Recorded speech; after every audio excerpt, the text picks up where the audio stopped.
Hi friends, welcome to Sneha Swad secret. ನಾನು ಇವತ್ತು ನಿಮಗೆ ಕಡಲೆಬೇಳೆ ಒಬ್ಬಟ್ಟು ಹೇಗೆ ಮಾಡೋದು ಅಂತ ತೋರಿಸ್ತೀನಿ ಫ್ರೆಂಡ್ಸ್.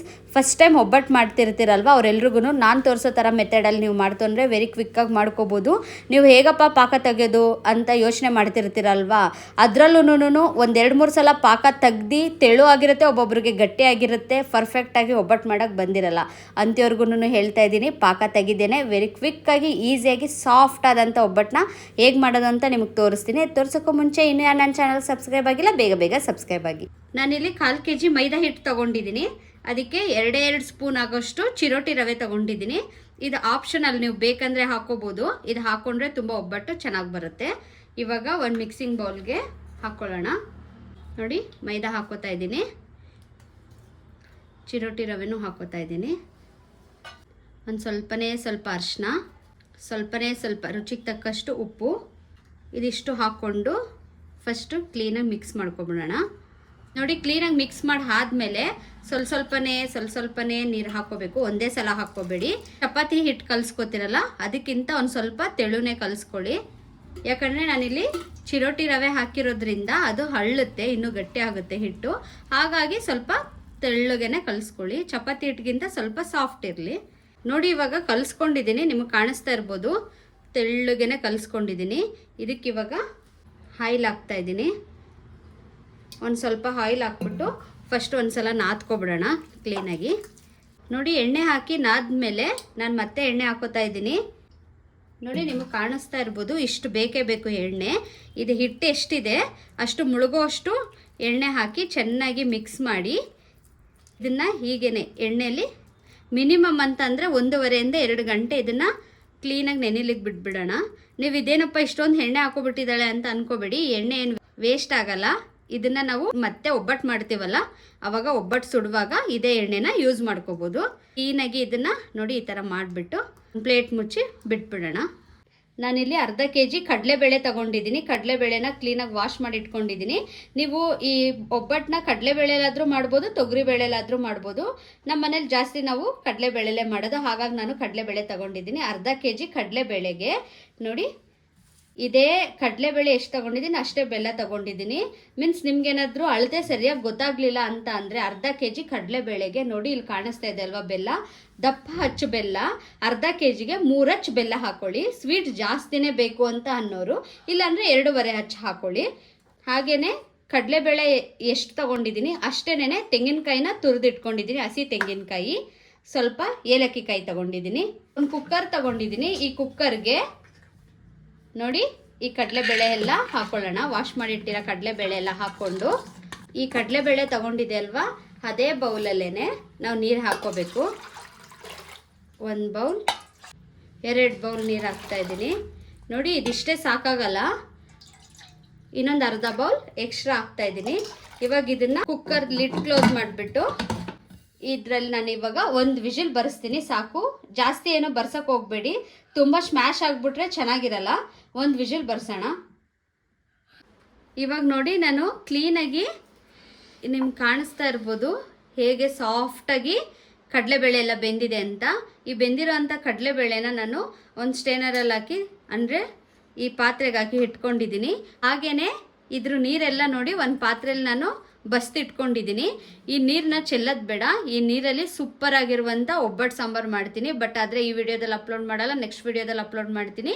ನಿಮಗೆ ಒಬ್ಬಟ್ಟು ಸಾಂಬಾರು ಬೇಕಂದರೆ ನನ್ನ ಯೂಟ್ಯೂಬ್ ಚಾನಲ್ ನಿಮ್ಮೆಲ್ರಿಗೂ ಗೊತ್ತಲ್ವಾ, ಸ್ನೇಹ ಸ್ವಾದ್ ಸೀಕ್ರೆಟ್ ಚಾನಲಲ್ಲಿ ಅಪ್ಲೋಡ್ ಮಾಡಿರ್ತೀನಿ, ನೀವು ವಾಚ್ ಮಾಡ್ಬೋದು. ಇವಾಗ ನೋಡಿ, ಇದನ್ನು ಸೈಡ್ಗೆ ಇಟ್ಕೋತೀನಿ ನಾನು. ಇವಾಗ ನೋಡಿ, ನಾನು ಫಸ್ಟೇ ವಿಡಿಯೋದಲ್ಲಿ ಹೇಳಿರೋ ಥರ ನಾನು ಯಾವುದೇ ರೀತಿ ಪಾಕ ತೆಗಿಯಲ್ಲ. ಸಿಂಪಲ್ಲಾಗಿ ನಿಮಗೆ ಕ್ವಿಕ್ಕಾಗಿ, ಯಾರಿಗೆ ಒಬ್ಬಟ್ಟು ಮಾಡೋಕ್ಕೆ ಬರಲ್ಲ ಅವರು ಯಾವುದೇ ರೀತಿ ಪಾಕ ತೆಗೆದೆ ಈಸಿಯಾಗಿ ಕ್ವಿಕ್ಕಾಗಿ ಹೇಗೆ ಮಾಡ್ಕೋಬೋದು ಇನ್ಸ್ಟೆಂಟಾಗಿ ಅಂತ ನಾನು ನಿಮಗೆ ತೋರಿಸ್ತೀನಿ. ನೋಡಿ, ನಾನು ಒಂದು ಮಿಕ್ಸಿ ಜಾರ್ ತೊಗೊಂಡಿದ್ದೀನಿ. ಈ ಜಾರ್ಗೆ ನಾನು ಡೈರೆಕ್ಟಾಗಿ ಹಾಕೋತಾ ಇದ್ದೀನಿ, ಯಾವುದೇ ಪಾಕ ತೆಗಿತಾ ಇಲ್ಲ. ನೋಡಿ, ಈ ಕಡಲೆಬೇಳೆ ಎಲ್ಲ ಹಾಕೋತಾ ಇದ್ದೀನಿ. ಒಂದು ಸ್ವಲ್ಪನೇ ಹಾಕ್ಕೊಳ್ಳಿ ಕಡಲೆಬೇಳೆ, ಹೆಚ್ಚೇನು ಬೇಡ. ನೋಡಿ, ಇಷ್ಟು ಕಡಲೆಬೇಳೆ ಹಾಕ್ಕೊಂಡ್ರೆ ಸಾಕು. ಇವಾಗ ಇದೇ ಜಾರ್ಗೆನೆ ನಾನು ಇವಾಗ ನೋಡಿ ಬೆಲ್ಲನ ಸಣ್ಣದಾಗಿ ತುರಿದಿಟ್ಕೊಂಡಿದ್ದೀನಿ. ಜಜ್ಜಾದರೂ ಇಟ್ಕೋಬೋದು, ತುರಿದಾದರೂ ಇಟ್ಕೋಬೋದು. ಸ್ವಲ್ಪ ಗಂಟು ಇರಬಾರ್ದು, ಆ ಥರ ನೈಸಾಗಿ ಜಜ್ಜಿಟ್ಕೊಳ್ಳಿ. ಈ ಬೆಲ್ಲನ ನೋಡಿ, ಒಂದು ಸ್ವಲ್ಪ ಬೆಲ್ಲನೂ ಹಾಕೋತಾ ಇದ್ದೀನಿ ನಾನು. ಹಾಗೆಯೇ ಇದೇ ಜಾರ್ಗೆ ಸ್ವಲ್ಪ ತೆಂಗಿನಕಾಯಿ ತುರಿ ಹಾಕ್ತಾ ಇದ್ದೀನಿ. ನೋಡಿ ಇದೇ ಜಾರ್ಗೆ ಒಂದು ಸ್ವಲ್ಪನೇ ಸ್ವಲ್ಪ ಏಲಕ್ಕಿ ಕಾಯಿ ಹಾಕೋತಾ ಇದ್ದೀನಿ. ಏಲಕ್ಕಿ ಕಾಯಿದು ಪೌಡರ್ ಇದನ್ನು ಹಾಕ್ಕೊಂಡು ಇವಾಗ ಇದನ್ನು ನೈಸ್ಗೆ ರುಬ್ಕೊಂಡು ಬರೋಣ. ಇವಾಗ ನೋಡಿ ನಾನು ಚೆನ್ನಾಗಿ ನೈಸಾಗಿ ರುಬ್ಕೊಂಡು ಬಂದಿದ್ದೀನಿ. ಇವಾಗ ಇದನ್ನು ಒಂದು ಪಾತ್ರೆಗೆ ಹಾಕ್ಕೊಳ್ಳೋಣ. ಇವಾಗ ಮತ್ತೆ ಇದೇ ಮಿಕ್ಸಿ ಜಾರ್ಗೆ ಹಾಗೇ ಫಸ್ಟ್ ತೋರಿಸಿದ್ನಲ್ಲ ಹಾಗೇ ಒಂದು ಸ್ವಲ್ಪನೇ ಸ್ವಲ್ಪ ಕಡಲೆಬೇಳೆ, ಹಾಗೇ ಒಂದು ಸ್ವಲ್ಪನೇ ಸ್ವಲ್ಪ ಬೆಲ್ಲ ಹಾಕೋತಾ ಇದ್ದೀನಿ ನೋಡಿ, ಮತ್ತು ತೆಂಗಿನಕಾಯಿ. ಇವಾಗ ಫಸ್ಟ್ ರುಬ್ಬಿದ್ನಲ್ಲ ಅದೇ ಥರ ಇದನ್ನು ರುಬ್ಕೊಂಡು ಬರೋಣ. ಇದು ರುಬ್ಕೊಳ್ಳೋದ್ರ ಜೊತೆಗೆ ಇದೆಲ್ಲನೂ ನಾನು ಅದೇ ಥರ ಇವಾಗ ತೋರಿಸಿದ್ನಲ್ಲ ಇದೇ ಥರ ರುಬ್ಕೊಂಡು ಬರ್ತೀನಿ. ನೋಡಿ ಇವಾಗ ಕಂಪ್ಲೀಟಾಗಿ ನಾನು ರುಬ್ಕೊಂಡು ಬಂದಿದ್ದೀನಿ. ಇದನ್ನು ಒಂದು ಸಲ ಚೆನ್ನಾಗಿ ಮಿಕ್ಸ್ ಮಾಡ್ಕೊಂಡು ಬರೋಣ. ಇವಾಗ ನೋಡಿ ಕ್ಲೀನಾಗಿ ಮಿಕ್ಸ್ ಮಾಡಿದ್ದೀನಿ, ಕಾಣಿಸ್ತಾ ಇರ್ಬೋದು ಎಷ್ಟು ಪರ್ಫೆಕ್ಟಾಗಿ ಆಗಿದೆ ಅಂತ. ಇವಾಗ ಇದನ್ನೇನು ಮಾಡೋಣ ಅಂತಂದರೆ, ಹೋಳಿಗೆ ಏನಾದರೂ ನಿಮಗೆ ದೊಡ್ಡದಾಗಿ ಬೇಕು ಅಂದರೆ ದೊಡ್ಡದಾಗಿ ಉಂಡೆಗಳು ಕಟ್ಕೊಳ್ಳಿ, ಚಿಕ್ಕದು ಬೇಕು ಅಂದರೆ ಚಿಕ್ಕದು ಕಟ್ಕೊಳ್ಳಿ. ನೋಡಿ ಈ ಥರ ಕ್ಲೀನಾಗಿ ಉಂಡೆಗಳು ಕಟ್ಟಿ ನಾನು ಒಂದು ಪ್ಲೇಟ್ಗೆ ಹಾಕಿ ಇಟ್ಕೋತಾ ಇದ್ದೀನಿ. ಹಾಗೆಯೇ ಎಲ್ಲ ಉಂಡೆಗಳು ಮಾಡಿಟ್ಕೋತೀನಿ. ನೋಡಿ ಉಂಡೆಗಳು ಮಾಡಿ ಇಟ್ಕೊಂಡಿದ್ದೀನಿ ನಾನು. ಒಂದು ಸ್ವಲ್ಪನೇ ಸ್ವಲ್ಪ ಮಾಡ್ಕೊಂಡಿದ್ದೀನಿ ಇವಾಗ ನಿಮಗೆ ತೋರಿಸೋ ಅಷ್ಟು. ಇವಾಗ ಇದನ್ನು ಪಕ್ಕಕ್ಕೆ ಇಟ್ಕೊಳ್ಳೋಣ. ನೋಡಿ ಇಲ್ಲಿ 2 ಗಂಟೆಯಿಂದ ಹಿಟ್ಟು ಚೆನ್ನಾಗಿ ನೆಂದಿದೆ, ಸಾಫ್ಟ್ ಆಗಿದೆ. ಇವಾಗ ಏನು ಮಾಡೋಣ ಅಂದರೆ ಇದ್ರ ಮೇಲ್ಗಡೆ ಇರೋವಂಥ ಎಣ್ಣೆ ಎಲ್ಲ ನಾನು ಇವಾಗ ಒಂದು ಬೌಲ್ಗೆ ಹಾಕೋಬಿಡ್ತೀನಿ. ನೋಡಿ ಎಣ್ಣೆ ಎಲ್ಲ ಬಸ್ದ ಮೇಲೆ ಎಷ್ಟು ಸಾಫ್ಟಾಗಿ ಚೆನ್ನಾಗಿ ಬಂದಿದೆ ನಮ್ಮದು ಕಣ್ಕ. ಇವಾಗ ನಾನು ಒಬ್ಬಟ್ಟು ತಟ್ಟಿ ತೋರಿಸ್ತೀನಿ ನಿಮಗೆ. ಇವಾಗ ನೋಡಿ ಒಬ್ಬಟ್ಟು ತಟ್ಟೋ ಅಂತ ಶೀಟ್ ತೊಗೊಂಡಿದ್ದೀನಿ ನಾನು. ಈ ಶೀಟ್ಗೆ ಒಂದು ಸ್ವಲ್ಪ ಎಣ್ಣೆ ಹಾಕೊಳ್ಳೋಣ. ನೀವೇನಾದರೂ ಒಬ್ಬಟ್ಟು ತಟ್ಟೋ ಅಂಥ ಶೀಟ್ ನಿಮ್ಮ ಹತ್ರ ಇಲ್ಲ ಅಂತಂದರೆ ನೀವು ಬಾಳೆ ಎಲೆಲಾದರೂ ನೀವು ಒಬ್ಬಟ್ಟನ್ನ ತಟ್ಬೋದು. ಬಾಳೆ ಎಲೆನೂ ಇಲ್ಲ ಅಂತಂದರೆ ಎಣ್ಣೆದು ಕವರ್ ಇರುತ್ತೆ ಗೊತ್ತಾ, ಎಣ್ಣೆ ಪ್ಯಾಕೆಟ್ ಕವರ್, ಆ ಎಣ್ಣೆ ಪ್ಯಾಕೆಟ್ ಕವರಲ್ಲೂ ನೀವು ಒಬ್ಬಟ್ಟು ಮಾಡ್ಕೋಬೋದು. ಇವಾಗ ನೋಡಿ ಅಪ್ಲೈ ಮಾಡ್ಕೊಂಡಿದ್ದೀನಿ ಎಣ್ಣೆ ಎಲ್ಲ. ಇದಕ್ಕೆ ನಾನು ಇವಾಗ ನೋಡಿ ಒಂದು ಸ್ವಲ್ಪನೇ ಸ್ವಲ್ಪ ಕಣ್ಕ ತಗೊಂಡಿದ್ದೀನಿ. ಕ್ಲೀನಾಗಿ ಸ್ಪ್ರೆಡ್ ಮಾಡ್ಕೊಬಿಡೋಣ.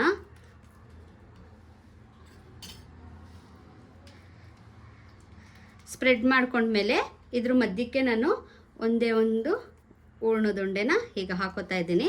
ಹಾಕ್ಕೊಂಡು ಕ್ಲೀನಾಗಿ ಕವರ್ ಮಾಡ್ಕೊಬಿಡೋಣ.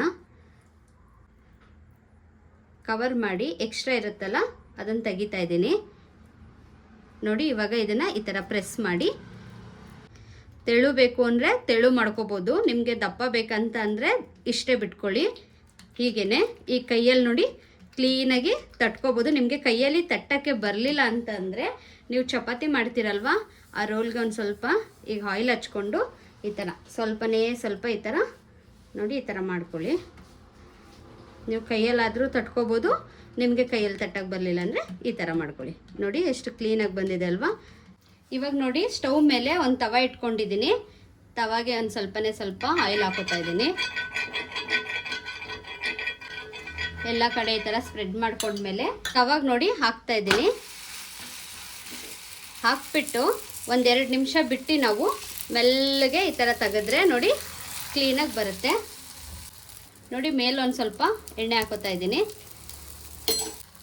ಇವಾಗ ನೋಡಿ ಉಲ್ಟಾ ಮಾಡ್ತಾ ಇದ್ದೀನಿ ನಾನು. ನೋಡಿ ಉಲ್ಟಾ ಮಾಡಿದ್ಮೇಲೆ ಎಷ್ಟು ಸೂಪರಾಗಿ ಬರ್ತಾ ಇದೆ. ಇವಾಗ ನೋಡಿ ಎರಡು ಕಡೆ ಕ್ಲೀನಾಗಿ ಒಬ್ಬಟ್ಟು ಬೆಂದಿದೆ. ನೋಡಿ ಎಷ್ಟು ಚೆನ್ನಾಗಿ ಉಬ್ಬಿ ಬರ್ತಾ ಇದೆ ಒಬ್ಬಟ್ಟು. ಇವಾಗ ಇದಾಗಿದೆ, ನಾನು ತೆಗಿತಾ ಇದ್ದೀನಿ. ಇವಾಗ ನೋಡಿ ಮತ್ತೆ ಈ ಪೇಪರ್ಗೆ ಆಯಿಲ್ ಅಪ್ಲೈ ಮಾಡ್ಕೊಳ್ಳೋಣ. ಅಪ್ಲೈ ಮಾಡಿಕೊಂಡು ಇನ್ನೊಂದು ಸ್ವಲ್ಪ ಕಣ್ಕನ ಈಗ ಮಾಡಿ ಕ್ಲೀನಾಗಿ ಸ್ಪ್ರೆಡ್ ಮಾಡ್ಕೊಳ್ಳಿ. ಸ್ಪ್ರೆಡ್ ಮಾಡಿಕೊಂಡು ಮತ್ತೆ ನೋಡಿ ಈ ಹೂರ್ಣನ ಮಧ್ಯೆ ಇಟ್ಟು ಕ್ಲೀನಾಗಿ ಸ್ಟಫಿಂಗ್ ಮಾಡೋಣ. ಸ್ಟಫಿಂಗ್ ಮಾಡಿದ್ಮೇಲೆ ಮತ್ತೆ ಇದಕ್ಕೊಂದು ಸ್ವಲ್ಪ ಆಯಿಲ್ ಹಾಕ್ಕೊಂಡು ಕ್ಲೀನಾಗಿ, ನಾನು ಆವಾಗಲೇ ಹೇಳ್ದೆ ಅಲ್ವಾ, ಕೈಯಲ್ಲಿ ತಟ್ಟಕ್ಕೆ ಬಂದರೆ ಕೈಯಲ್ಲೇ ತಟ್ಕೊಳ್ಳಿ, ಕೈಯಲ್ಲಿ ತಟ್ಟಕ್ಕೆ ಬರಲಿಲ್ಲ ಅಂತಂದರೆ ಲಟ್ಟಣಿಗೆಲಿ ನೀವು ಲಟ್ಟಿಸ್ಕೋಬೋದು. ನೋಡಿ ಇವಾಗ ಆಗಿದೆ. ಇದನ್ನು ನಾನು ಕಲ್ ಮೇಲೆ ಹಾಕ್ತೀನಿ. ನೋಡಿ ಇನ್ನೊಂದು ತೋರಿಸ್ತಾ ಇದ್ದೀನಿ ನಿಮಗೆ. ನೋಡಿ ಮತ್ತೆ ನೋಡಿ ಹೀಗೇನೆ ಹಾಕ್ತಾ ಇದ್ದೀನಿ. ಒಂದೆರಡು ನಿಮಿಷ ಬಿಟ್ಟು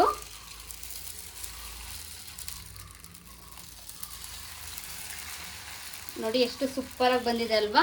ಮತ್ತೆ ಇದಕ್ಕೆ ಆಯಿಲ್ ಹಾಕ್ತಾ ಇದ್ದೀನಿ. ಇವಾಗ ನೋಡಿ ಉಲ್ಟಾ ಮಾಡ್ತಾ ಇದ್ದೀನಿ ನಾನು. ನೋಡಿ ಕ್ಲೀನಾಗಿ ಉಬ್ಬಿ ಬರ್ತಾ ಇದೆ ಒಬ್ಬಟ್ಟು, ಎಷ್ಟು ಪರ್ಫೆಕ್ಟಾಗಿ ಆಗಿದೆ ಅಂತ. ಇವಾಗ ಈ ಒಬ್ಬಟ್ಟಾಗಿದೆ, ನಾನು ಇದನ್ನು ತೆಗಿತಾ ಇದ್ದೀನಿ. ಹೀಗೇನೆ ಎಲ್ಲ ಒಬ್ಬಟ್ಟೂ ಸುಟ್ಕೊಳ್ಳೋಣ. ನೋಡಿ ನಾನು ಇವಾಗ ಸರ್ವ್ ಮಾಡ್ತಾ ಇದ್ದೀನಿ. ನಾನು ಯಾವುದೇ ರೀತಿ ಪಾಕ ತೆಗಿದೇನೆ ಹಾಗೇನೆ ನಿಮಗೆ ಹೇಗೆ ಒಬ್ಬಟ್ಟು ಮಾಡೋದು ಅಂತ ನಾನು ತೋರಿಸ್ತಾ ಇದ್ದೀನಿ ಫ್ರೆಂಡ್ಸ್. ತುಂಬ ಈಸಿಯಾಗಿ ನೀವು ಯಾರಿಗೆ ಒಬ್ಬಟ್ಟು ಮಾಡೋದು ಬರಲ್ಲ, ನಾನು ತೋರಿಸೋ ಮೆಥಡ್ನ ಯೂಸ್ ಮಾಡ್ಕೊಂಡು ನೀವು ಒಬ್ಬಟ್ಟು ಮಾಡ್ಕೋಬೋದು. ನೋಡಿ ಎಷ್ಟು ಸಾಫ್ಟಾಗಿ ಬಂದಿದೆ ಅಲ್ವಾ, ಸೂಪರಾಗಿದೆ. ಟೇಸ್ಟು ಕೂಡ ಅಷ್ಟೇ ಸೂಪರಾಗಿರುತ್ತೆ ಫ್ರೆಂಡ್ಸ್. ನೀವು ಒಂದ್ಸಲ ಮನೇಲಿ ಟ್ರೈ ಮಾಡಿ ಹೇಗಿತ್ತು ಅಂತ ಕಮೆಂಟ್ ಮಾಡಿ. ಹಾಗೆಯೇ ಇನ್ನು ಯಾರು ನನ್ನ ಚಾನಲ್ಗೆ ಸಬ್ಸ್ಕ್ರೈಬ್ ಆಗಿಲ್ಲ ಬೇಗ ಬೇಗ ಸಬ್ಸ್ಕ್ರೈಬ್ ಆಗಿ. ಆಲ್ರೆಡಿ ಸಬ್ಸ್ಕ್ರೈಬ್ ಆಗಿರೋರು ಬೆಲ್ಲೈಕನ್ ಕ್ಲಿಕ್ ಮಾಡೋದನ್ನು ಮರಿಬೇಡಿ ಫ್ರೆಂಡ್ಸ್. ಬಾಯ್.